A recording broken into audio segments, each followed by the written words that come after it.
Menanjak, tiba-tiba saya melihat seorang wanita rambut panjang. Setelah itu mesin mobil saya mati.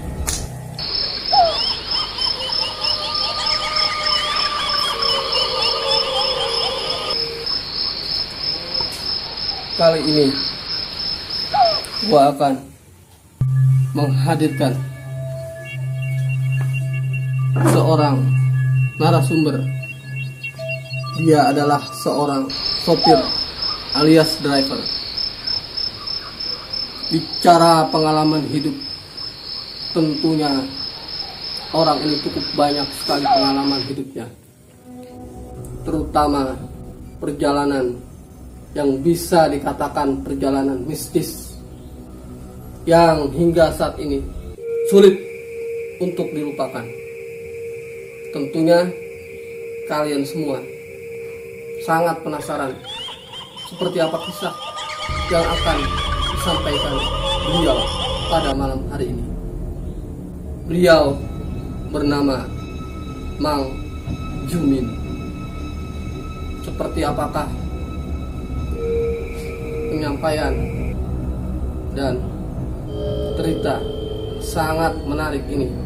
Tentunya kalian harus ikuti terus dari awal hingga akhir. Nah, ini dia nih. Tadi di awal gue udah sempet singgung pada kalian semua tentang gue akan menghadirkan narasumber.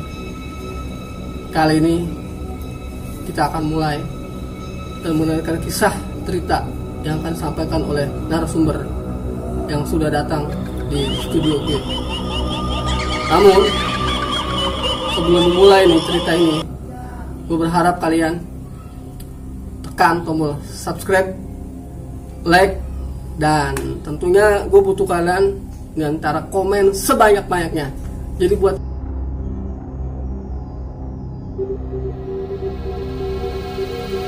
kalian yang tahu nih cerita aslinya ataupun wilayah lokasi yang nanti akan diceritakan oleh narasumber, silakan komentar. Kalaupun kalian memang warga yang ada di lokasi tersebut, sehingga kisah ini adalah memang kisah nyata yang gua angkat dalam episode kisah asli pada malam hari. Langsung saja gua akan sapa narasumber kita pada malam hari ini. Gua gak mau lama-lama lagi karena narasumber kita udah siap. Jadi langsung aja nih kita sapa narasumber kita. Selamat malam Pak Jumin. Assalamualaikum. Waalaikumsalam. Apa kabar Pak? Sehat? Baik, sehat. Oke. Alhamdulillah. Pak, saya mau nanya, kejadian yang diceritain ini sebenarnya kejadian di tahun berapa Pak? Kira-kira? Tahun 2019. 2019. Oke. Untuk tempat dan lokasi kejadian masih ingat betul ya Pak? Masih. Ya. Satu hal lagi Pak, ini yang mau Bapak ceritakan asli kisah nyata ya Pak? Asli. Bapak mengalami Saya sendiri? mengalami sendiri. Oke. Jadi gini Pak, Bapak ini sekarang kebetulan udah ada di channel Baper TV Pak. Ya, saya makasih banyak nih Pak udah datang ke channel saya. Dan teman-teman yang di sini udah banyak juga sih yang nanyain pengen cerita yang ada narasumbernya. Dan alhamdulillah malam hari ini saya udah dapat narasumber, mungkin Pak Jumin yang pertama. Mudah-mudahan ini awal yang baik ya Pak ya. Oke. Nanti ke depan kalau nanti diundang lagi mau ya Pak? Mau. Oke, siap. Oke teman-teman, itu tadi wawancara singkat gua dengan Pak Jumin. Langsung saja kalian simak baik-baik ceritanya seperti apa dari awal hingga akhir. Gua hitung dari 1 sampai 3. Namun sebelum gua mulai nih, gua harapkan kalian sekali lagi tolong bantu channel ini dengan cara tekan tombol subscribe, like, share, dan komen. Seperti apa ceritanya? 3, 2, 1. Kali ini nih kita akan mengupas tuntas kisah perjalanan, bisa dikatakan ini perjalanan misteri yang penuh dengan tragedi yang dialami oleh narasumber kita, yaitu Mang Jumin. Langsung saja ya, gue mau langsung nanya nih ke narasumber kita pada malam hari ini. Baik, Mang Jumin, Itu terjadi di tahun berapa untuk kejadian yang di Cibaliung ya, kalau tidak salah? Cibaliung. Tepatnya di tahun berapa? Waktu terjadinya tsunami. Oh, tsunami. Tahun 2019. Tahun 2019. Oke. Ya. Pak Jumin waktu itu ngeliat nggak situasi keadaan jalan ketika ada perjalanan ya? Karena kan itu tuh kejadiannya setelah tsunami kan. Ya. Tentunya banyak perjalanan itu banyak yang dilihat, ya kan? Nah, saya dan seluruh pemirsa teman-teman pengen tahu nih seperti apa kisah di perjalanan. Mungkin langsung aja bisa diceritain ya Pak ya. Nanti selebihnya saya tanya lagi kalau ada yang saya mau tanya ya Pak ya. Oke, teman-teman, kita dengarkan cerita Pak Jumin sebagai berikut. Saya seorang sopir driver di ekspedisi Serang, Banten. Hari-harinya saya memang tinggal di sana. Selama tinggal di sana 3 hari sekali saya pulang ke rumah. Nah, sebelum itu, waktu itu saya ditugaskan untuk ke Cibaliung. Pekerjaan saya seorang kemana aja saya antar. Saya mengangkut semen, memuat semen dari Serang, dari pabrik Serang itu. Langsung saya jam 3 sore kalau nggak salah. Nah, saya berangkat jam 3 sore. Konvoy saya 5 mobil. Ya, bukan saya sendiri, tapi 5 mobil. Ya. Saya rombongan yang ketiga, mobil yang ketiga. Yang saya lewati Labuan, Caringin. Nah, di situ waktu di Caringin itu terjadilah bekas-bekas tsunami. Seperti rumah nyebrang kali semua, nyebrang jalan besar semua, tank bok-bok mobil juga nyebrang. Pak, menurut saya sedikit, ketika itu ada proses evakuasi jenazah Pak, ada apa jiwa Pak tsunami? Kalau jenazah saya tidak lihat. Ya, kalau bekas-bekas seperti rumah tangga itu semua hanyut di dalam perjalanan saya menuju Cibaliung. Setelah saya lewati itu di daerah Anyer, saya sampai di Labuan, baru saya memasuki Panimbang. Nah, dari Panimbang saya langsung ke Jalan Raya Cibaliung. Nah, di situ masih banyak relawan-relawan yang untuk ngantar sembako. Sepertinya dari mana aja lah lewat di situ semua, karena waktu terjadinya tsunami itu kan seperti yang konser itu. Oh iya. Ya, itu yang konser itu yang meninggal itu yang seperti wajahnya seperti, kalau saya nggak tahu namanya ya. Iya. Wajahnya itu seperti Agim. Iya. Salah satu dai kondang terkenal ya. Yang meninggal itu, yang lagi konser itu. Nah, saya melewati daerah situ. Setelah saya sampai di daerah Jalan Raya Ciliung, tanjakan-tanjakan itu saya lalui semua. Tanjakan pertama seperti di Tanjakan Jengkol. Nah, tinggal saya melalui lagi Tanjakan Badak namanya. Bentar Pak, Bapak sebelumnya ketika lagi di jalan, maksudnya ketika Bapak diperintahkan oleh bosnya untuk ke lokasi tersebut, emang nggak ada ini Pak? Nggak ada istilahnya, oh di sono tuh lokasinya anak kutip angker atau serem atau gimana? Nggak dikasih tahu? Memang udah, teman-teman saya juga bilang ya, di situ daerah angker. Ya, dikarenakan saya yang terpilih 5 mobil itu konvoy, saya yang ketiga, saya terpilih untuk mengirim semen ke sana karena ada proyek di Cibaliung. Ya, jadi saya lah yang berangkat. Ya, sebenarnya saya belum, istilah kata belum mendalami daerah situ. Sepertinya belum inilah ya, belum hafal benar jalanan situ. Nah, setibanya saya di Jalan Raya Cibaliung itu, ketemulah 2 tanjakan, namanya Tanjakan Badak. Nah, di situ. Nah, setelah saya ketemu Tanjakan Badak, tanjakan pertama saya bisa melewati. Saya mobil yang ketiga. Bapak mobil yang ketiga. Ya. Oh berarti sebelum Bapak ada 2 mobil Ada yang 2 mobil di belakang tapi saya. mereka aman, lancar. Yang 2 mobil di depan aman. Lancar ya. Nah, saya yang Kendala ketiga, ya? Yang ketiga. pertengahan. Siap. Nah, tanjakan pertama saya lulus.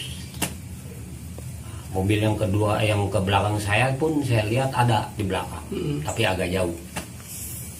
Tanjakan yang kedua itu pas sebelum Patung Badak itu, Ya.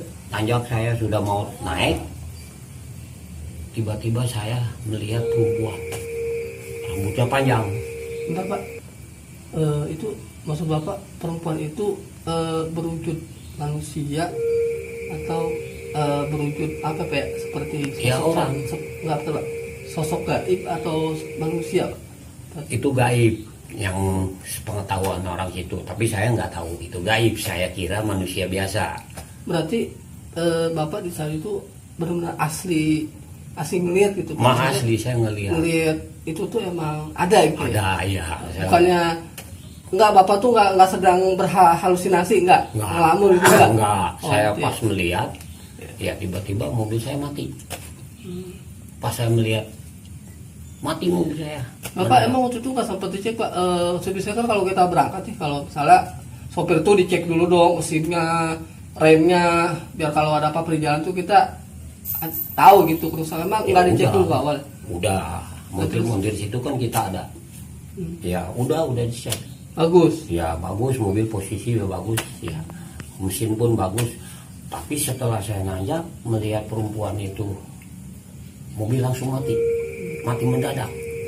Saya juga heran kok bisa mati. Lalu saya, ya namanya mobil ditanjakan, ya agak panik sedikit. 100 meter lah saya mundur ke bawah. 100 meter Pak? 100 meter dari tanjakan itu. Mundur saya ke bawah. Nah, kalau saya buang ke kanan, saya mungkin kegencet. Oh. Karena apa? Situ ada selokan. Kalau saya buang ke kiri lagi, mobil saya pasti terbalik. Nah, ini yang saya pikirkan. Langsung saya ikuti jalanan putih, saya mundur kira-kira 90 meter lagi, Ya. baru saya ambil kiri. Ya. Mobil saya masuk ke dalam kampung. Ya. Cuman yang alhamdulillahnya itu bengkel motor itu saya lewatin. Begitu saya masuk ke dalam kampung, di dalam kampung itu ada 2 pohon. Satu pohon nangka, satu pohon duren. Itu bisa saya lewatin di tengah-tengah. Nah, ngegajluk mobil saya langsung berdiri. Itu mobil saya. Pak, benar Pak. Jadi ketika Bapak lewat dari 2 pohon, Bapak tuh nggak sempet maksudnya sih gini, 2 pohon ini nyentuh mobil ini menyentuh pohon itu 2 atau langsung lewat? Langsung di tengah-tengah. Oh, tapi sempet nyangkut nggak situ di pohon? Enggak, hanya kegusur pohon nangkanya. Oh, kegusur ke kolong aja. mobil. Oh, kok gitu langsung Ya. ya? Oke. Lalu saya tidak sadarkan diri. Nah, tiba-tiba tuh mobil berdiri. Karena apa dia berdiri? Karena semen yang saya muat itu kan mobil saya mobil bale. Ikatannya pada putus. Langsung tumpah. Oh gitu. Keganjel dengan semen. Iya. Kalau seandainya nggak keganjel dengan semen, mobil saya masuk ke dalam. Ke dalam rumah. Siap. Karena 2 meter lagi itu rumah orang. Nah, setelah itu udah saya nggak sadarkan diri. Nah, itu seandainya tuh kalau misalnya tadi posisi mobilnya, posisi apa belum begini dia? Iya. Seandainya ini mobil ini masuk nih ke dalam kampung, Masuk. kira-kira kondisi, ya mungkin memperkirakan aja nih ya, kondisi Bapak bisa sampai luka nggak tuh Pak? Sudah. Saya sih nggak luka, cuman saya udah nggak sadar. Oh, di saat dulu sadar. Iya. Pas dari awal jatuh dari atas. Ya, setelah kenal pohon itu saya udah nggak sadar. Berarti Bapak juga maksudnya nggak pas lagi mobil turun dari atas sampai mobil itu sebelumnya nggak ada. Waktu masih turunnya itu saya masih sadar. Pas masuk ke dalam kampung saya nggak sadar. Oh, jadi pas setelah lewat 2 pohon tuh ya, Melewati posisi mobil udah kayak gini. bengkel dengan pohon itu saya udah nggak sadar. Tadi bengkel itu bengkel yang masih profesional, masih ada? Masih ada bengkelnya. Tapi Nggak. dia nggak kenal bukannya profesional, bengkel biasa jalan. Bengkel biasa. Iya. Nah, di depannya itu penginapan. Pas saya waktu itu kan di penginapan itu, sebelah penginapan. Iya. Nah, setelah itu saya dibawa ke warung, Iya. diangkat karena saya nggak sadarkan diri. Iya. Ya. Lalu saya dibantu oleh masyarakat. Iya. Masyarakat itu seperti sesepuh itu, ya kan. Iya. Yang saya tahu ya kalau ibaratnya ini dukun lah gitu ya. saya dikasih air, diminumin air, diurut. Ya. Ya karena saya ada merasa sakit juga di perut ini, kena setir. Nah, langsung saya diurut, disembur-sembur, lalu baru saya sadar. Kaget saya melihat orang udah ramai. Jadi di saat itu Bapak emang benar-benar nggak tahu gitu ya dalam keadaan saat itu? Ya, memang saya nggak tahu sama sekali.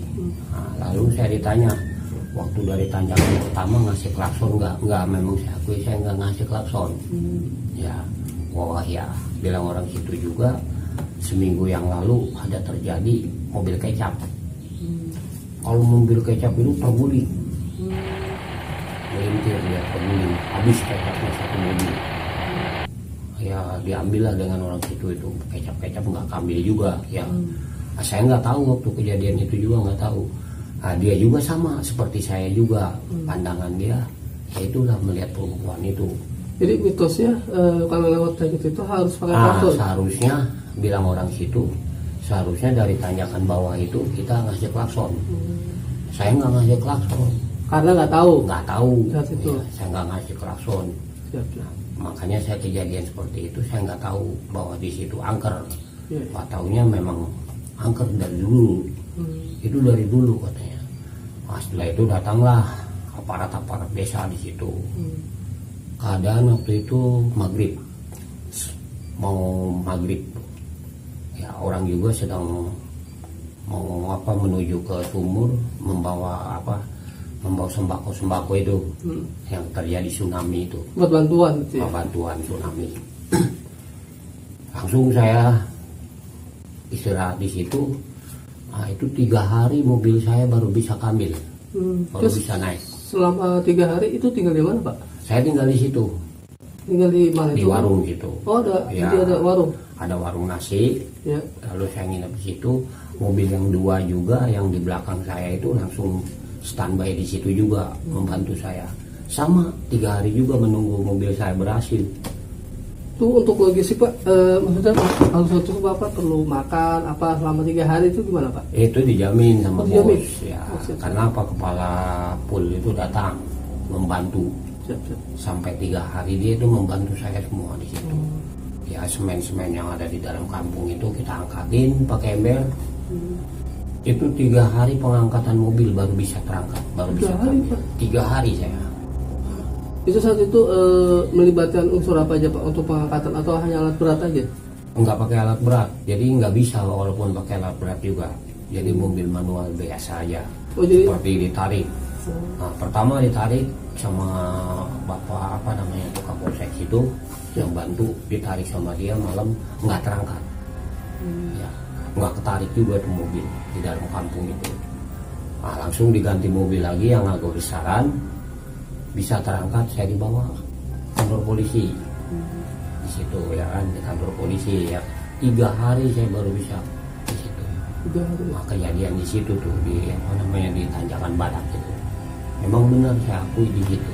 Orang situ juga bilang ya kan, menurut penduduk situ ya kan, kita tuh kalau di bawah itu melewati situ ngasih klakson. Ya sepertinya permisi lah gitu ya. Kalau kita nggak permisi ya itulah Ya kejadian. mungkin mungkin gini kali Pak, kalau yang saya alami ya, saya bisa saya eksplorasi ke tempat yang dianggap angker, saya biasa ngucapin assalamualaikum Pak. Ya seharusnya. Iya seharusnya. Kalau mungkin kalau di tempatan mungkin ruangan ya, kalau itu kan jalan mungkin ya cukup klakson aja mungkin sebagai tanda kali ya. Lepas itu mitos atau bukan itu loh. Saya kan belum tahu. Nggak, maksudnya ya itu tuh terlepas dari mitos atau bukan klakson itu iya. benar apa harus atau gimana gitu kan. Memang kalau tempat angker itu seharusnya gitu. Oh, gitu. Yang saya sudah tahu, yang pengalaman saya seperti main Bali juga, saya udah main Bali udah saya. Berarti hampir sama lokasi ya. Ya seperti di Situbondo juga saya udah ngalamin ya kan, main Bali ya kan. Nah, itu masih klakson memang.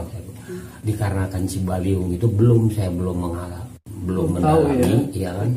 Nah, mungkin ya perasaan saya karena rame yang mobil lalu lalang sembako ini, ya saya pikir biasa aja. Karena waktu itu kan kejadian tsunami itu, ya seperti yang wajahnya seperti Agim itu kan meninggal di situ, ya kan di sumur itu tsunami konser waktu itu terjadinya itu saya. kejadian di situ saya waktu kejadiannya. Terus selama di jalan, kan Bapak melewati tsunami nih, Iya. jalan. Selama di jalanan tuh Pak Jumi ada nggak sih, maksudnya ngerasain yang apa ya, dianggap merinding atau takut? Karena itu kan bekas kejadian tsunami nih yang dilewatin. Iya, Ada ngerasain kayak gitu gak? memang ada di Anyar itu. Ada ngerasain. Nah, seperti model dari Caringin saya. Anyar ya kan, Iya. Caringin yang tempat kejadian tsunami itu. Iya. Saya lewatin semua, saya melihat semua. Itu bulu saya juga udah merinding semua. Ya. Setelah itu baru ketemu kota lagi Labuan namanya, kota Labuan. Nah itu di situ ada kejadian tapi di dalamnya saya melewati situ terus sampai saya ke Jalan Raya Cibaliung namanya. Jalan Raya. Berarti Cibaliung. setelah itu 3 hari kan mobil terangkat tuh. Ya, Berarti posisi Bapak melanjutkan perjalanan atau balik ke itu lagi? masih tetap di situ ya 3 hari. Oh, di tiga enggak, sudah selesai nih. Iya. Sudah mobil udah selesai, udah terangkat Iya. 3 hari.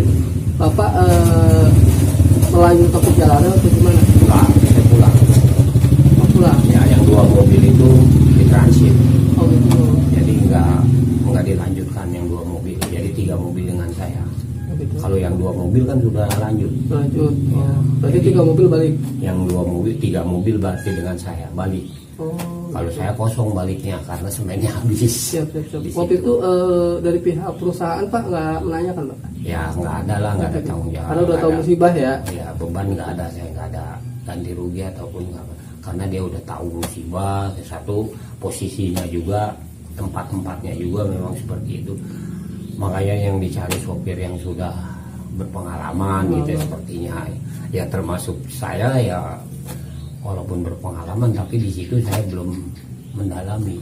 Pak, saya tanya, kalau untuk medan sendiri, medan jalanan nih, medan jalan Cibaliung tadi ya, itu sebenarnya jalan biasa atau berbelok-belok, naik turun atau gimana? Sebelum Belok. tanjakan, Berbelok-belok, berarti belok juga, tanjakan juga. Itu mulai dari Pasar Panimbang. Panimbang. Ya Panimbang namanya. Pasar Panimbang itu udah kesananya udah belok-belok. Kalau saya ngebayangin ini Pak, saya ngebayangin lokasi yang Bapak tuju ya, Cibaliung tuh kayaknya serem juga iya, Ya. terus jalurnya dikasih rata tuh ekstrim ya lah ya, Ya. jalur ekstrim ya, maksudnya naik turun. Dan saya nggak ngebayangin kalau di saat itu kondisi hujan, itu hujan nggak Pak? Waktu itu enggak hujan, hanya gerimis sedikit. Gerimis. Nah, cuman saya remong-remong aja mau maghrib. Iya. Maghrib tuh. Malamnya terus pas tahun baru. Oh, itu. Nah, baru hujan gede. Terus setelah itu Tahun baru itu Kejadian. malamnya Iya. setelah mobil saya kejadian baru hujan gede karena tahun baru. ya alhamdulillah tuh ya. Ah, Jadi pas kejadiannya alhamdulillah, waktu itu nggak hujan. Nggak hujan ya. Cuman Kita- pas malamnya Iya. sekitar jam 10 jam 11 itu udah hujan gede sampai pagi. Makanya mobil saya tuh 3 hari kepantek di situ. Ya, di bawah di kampung itu.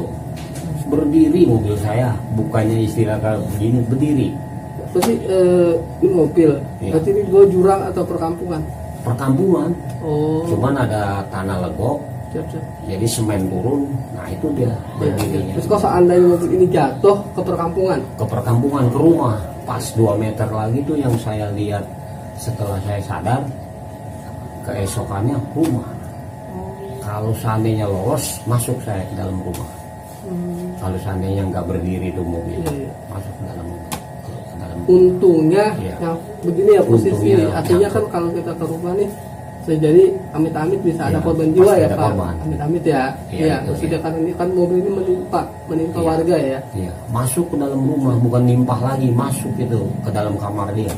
Pas yang saya tahu tuh kamar pertengahan. Nah itu waktu kejadian itu saya. Nah, setelah saya dikasih air adem semua, baru saya sadar jelas gitu. Apa adanya di situ saya lihat semua.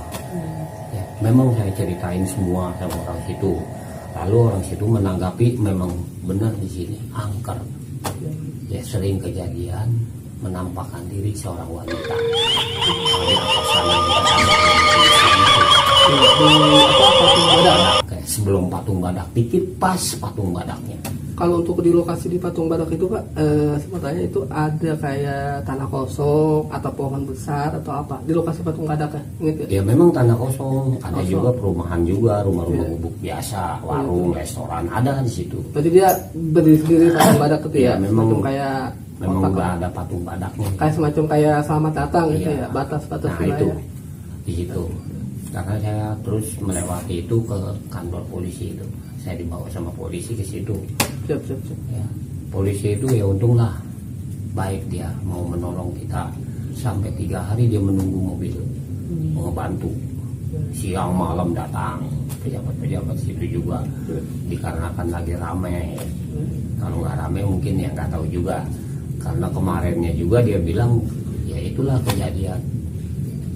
Sebelumnya mobil kecap, ada lagi mobil ini genteng. Sebelumnya mobil kecap. Oh, mobil kejadian genteng. lagi? Iya kejadian juga. Mobil truk genteng bawa terguling juga dia. Itu 120 meter sah. Turun dari atas itu. Turunan ke bawah. Makanya saya tuh masuk ke dalam kampung saking kencangnya. Walaupun kita berpengalaman di mobil, Iya. kalau di tempat itu ya kita harus hati-hati. Iya. Makanya saya dengan teman-teman itu ngasih tahu kalau kita melewati tempat-tempat itu ya kita harus berhati-hati ya. Cuman saya belum tahu medan di situ, makanya saya bukannya nggak berhati-hati, saya juga berhati-hati. Siap. Coba kalau misalnya kita grogi atau bagaimana, waktu saya turun 120 meter itu, ya kemungkinan saya terguling juga. Karena saya bisa menghindari, bisa menyadari, saya hanya posisi melihat ke belakang, nggak melihat ke depan. Saya nggak bisa bayangin tuh Pak Jubin. Jadi ketika Bapak di posisi itu ya, ataupun saya di posisi itu, maksudnya apa yang saya lakukan gitu, gimana gitu loh? Karena Justru posisi saya begitu masuk dalam kampung, baru saya nggak sadar. Itu padahal dalam kampung itu gajrukan begini. Itu kira-kira kecepatan mobil berapa tuh Pak? Dari turun ke atas, kira-kira bisa Ya perkiraan masa 50 lah. 20 km per 50, jam. 40 ya per jamnya. Mundur kan. Ada turun ya? Iya, Jadi mungkin kan karena kita mundur. sulit Dalam posisi mundur, bukan maju, mundur. mundur ya. Rem saya udah nggak bisa udah. Oke. Ya kita ya model grogi juga, panik juga. Pemikiran tuh panik. Iya, iya. Hanya saya bisa memandangi spion 2. Iya, iya, iya. Ya, itu aja saya. Oke, Sir.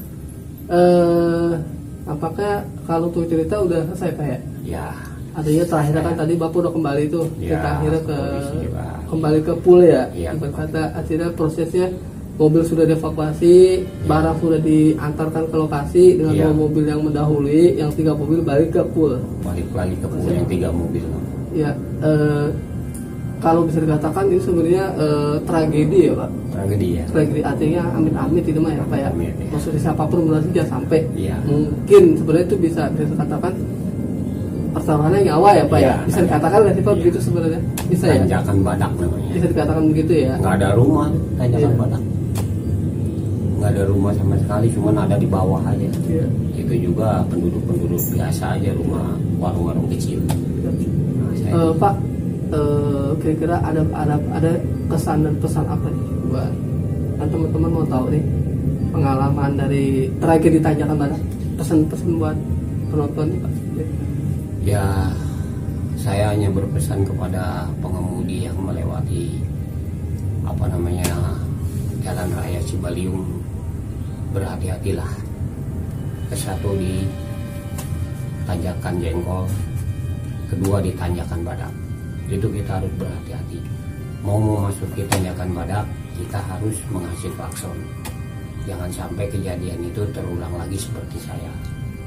Ya, karena saya sudah mengalami. Saya yang mengalami sendiri. Jadi saya memberikan kepada teman-teman, menasihati teman-teman, kasihlah klakson di waktu kita menaiki Tanjakan Badak itu. Berikanlah salam kepada yang punya jalanan di Tanjakan Badak itu. Ya kan? Saya coba kesan-kesan ya. Ya. Oke, siap. Jadi gini teman-teman, emang sih kita kalau kita berada di satu lokasi, ya Pak ya, Ya, nggak hanya ditanyakan badak Pak, Ya. sebenarnya. Artinya ke semua lokasi yang kita nggak tahu asal usul ceritanya. Iya. Itu kita harus ya tadi harus mengucapkan telepon. salam, Salam. harus bukan kita ini ya Pak, artinya Ya. kita bukan mempercayai 100% nggak juga sih Pak ya. Ya. Artinya kita hanya ya jangan sampai kita menjadi korban. Ya. Begitu ya Pak ya. Karena saya udah ngalamin. Antisipasi. Iya. Ya. Antisipasi lah gitu. Dan alhamdulillah teman-teman narasumber kita sahabat saya masih dalam keadaan satu walafiat. Pak Jumin, kita doakan semoga beliau panjang umur, barokah, dan ke depan beliau banyak lagi nih cerita Pak. Nah, sekarang nggak mungkin Pak. Ada ya. Iya, jadi kita tahan dulu. Iya. Kita tunggu nanti di episode berikutnya Pak. Ya. Oke, buat teman-teman makasih banyak yang udah nonton di channel Baper TV. Gua harap nyalakan tombol notifikasi dan tonton cerita ini dari awal ya Pak. Dari awal sampai selesai nih tadi. akhir, ya. Karena kalau kalian nonton awal terus tengah dan akhirnya enggak, ya nggak tahu ceritanya. Iya. Bener nggak? Apalagi nonton di akhir doang, ya nggak tahu juga ceritanya. Jadi awal nggak akhir. Itu Bener nggak, Pak Jumin? pengalaman yang nyata deh bagi diri Iya, saya. siap. Jangan terulang lagi. Ya, karena ini pengalaman ini nggak main-main, pertaruhannya misalkan nyawa ya Pak ya. Iya. Sumpah. Ini Itulah. cerita yang menurut saya sih pribadi Pak, saya pernah dengar cerita-cerita misteri. Maksudnya ini menurut saya ini cerita yang paling luar biasa. Iya. Bagusnya Pak. Dan saya makasih banyak nih, Pak udah datang ke channel ini. Yes. Mohon doa juga semoga ini berkembang Pak. Ya, saya YouTube juga ini. terima kasih. Ya. Semoga yang menonton juga harus mengingati kalau seandainya ketemu jalanan-jalanan yang angker itu ya, berikanlah salam Siap, siap. dan klakson jangan lupa untuk pengemudi. Ya, ya. Jangan Jadi sampai terulang. buat teman-teman yang berprofesi sebagai driver dan driver. pengemudi udah dikasih pesanan tuh sama Pak Jumin supaya menjaga etika ketika berada di satu wilayah yang kita anggap angker gitu. Iya, Walaupun memang sebenarnya nggak angker gitu. Iya. Tapi kita ikuti aja lah aturan wilayah supaya lebih Karena aman ya yang Pak ya. sudah nyata. Ya, oke itu aja. Oke. Masih banyak dari awal hingga akhir Pak Jumin. Kita berjumpa lagi di waktu dan kesempatan yang berbeda. Selamat malam. Assalamualaikum warahmatullahi wabarakatuh. Salam. Oke, Pak. Terima kasih banyak. Sip.